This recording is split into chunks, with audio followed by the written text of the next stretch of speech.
Hello, beautiful community. Just a quick one. I've watched Tucker Carlson's interview with Mr. Lavrov. So let's say a few banalities and then some more interesting points. Banalities. Lavrov was, as he often is these days, flat, low energy, and heavy, actually, heavy. The things he said that could have been propagandistically useful to Russia were very limited. The best thing he said was just the usual stuff about the West not complying with its own professed idea of an international order, and he mentioned Libya and Iraq. The only other two things that would have any oomph potentially, if you cut them up into shorts, I mean the interview is incredibly dull, would be his remark that some people in the United States, in power in the United States, think that you could have a nuclear war that excludes the United States, where only Europe suffers, a nuclear war with Russia. And I mean, that's a sort of a really weak but not completely nothing burger contribution to nuclear blackmail. And then he said that the OSCE gave a green light to the election in Georgia, which is partly true, right? They didn't say the election was falsified. They said it had irregularities. But the problem with that jab is that virtually nobody watching would know what he's talking about or what actually is going on in Georgia.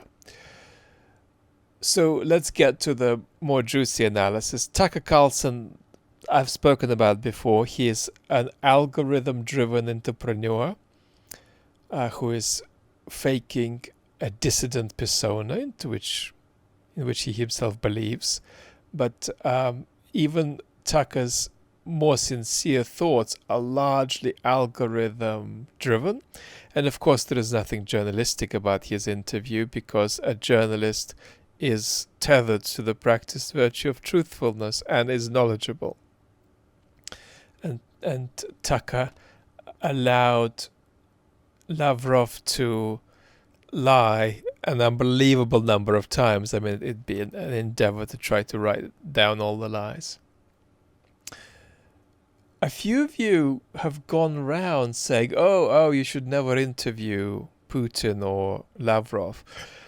And I just want to say that's completely wrong-headed. And the only reason people are saying that is because our algorithmic bubble inclines people to say that. But it's actually a ludicrous idea. It's not a close question. Of course you interview Putin. Of course you interview Lavrov. But if you interview them, you've got to do a robust journalistic interview with them. And of course, Putin would never do that because he would come out looking ridiculous if the interviewer was both professional and formidable. But the idea that it's in principle bad is not a good idea at all. It might be in practice impossible, right? Because there's no reason for these guys to agree to an interview like that because it'll be bad for them. But it's certainly normatively an impeccable enterprise. To argue that it isn't, you would really need to make an argument that would eventually terminate in the idea that journalism wouldn't exist, and that shouldn't exist, and that should terminate in the idea that democracy shouldn't exist. So there is no way you can make that argument without ending up in some absolutely inadmissible conclusions. Now, Lavrov. So there's something I say about Lavrov typically, and that's that he is one of the least deluded leading figureheads of the Putin regime, talking heads of the Putin regime, and that he does have fantasies and daydreams about getting off this boat that he knows he can't get off, but he still has these dreams. And what you get with Lavrov is a kind of chilling picture of instrumentalization, that all ideas of the good life, all ideas of good and bad, and even better and worse, have been evacuated out of his professional political activity. and his political activity is just craft now. It's just technique. There's nothing more. And it's just not tethered to any picture of the good life because he is less delusional than the others. He feels palpably that the Putin regime doesn't have anything to offer the world and probably doesn't have much to offer Russia either. His thought about that would be a bit more nuanced, but roughly he is not a convert to Putinite Kool-Aid. He just does the job.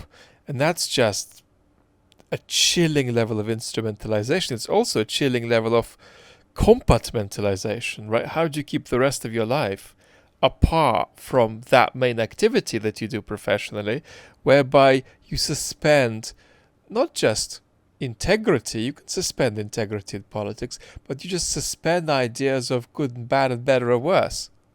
That Donald Trump doesn't suspend, that Boris Johnson doesn't suspend. Post-truth, irresponsible populists don't suspend these ideas all the way, but Lavrov does.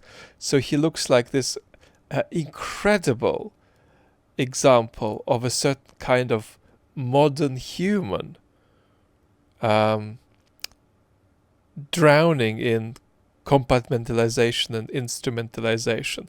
And that combined with his heaviness and flatness is sort of a remarkably, creates a kind of remarkably energy draining effect. This is a guy who just takes your energy in virtue of just being present in the room and without even trying to. His presence is a kind of negative space. Lots of love.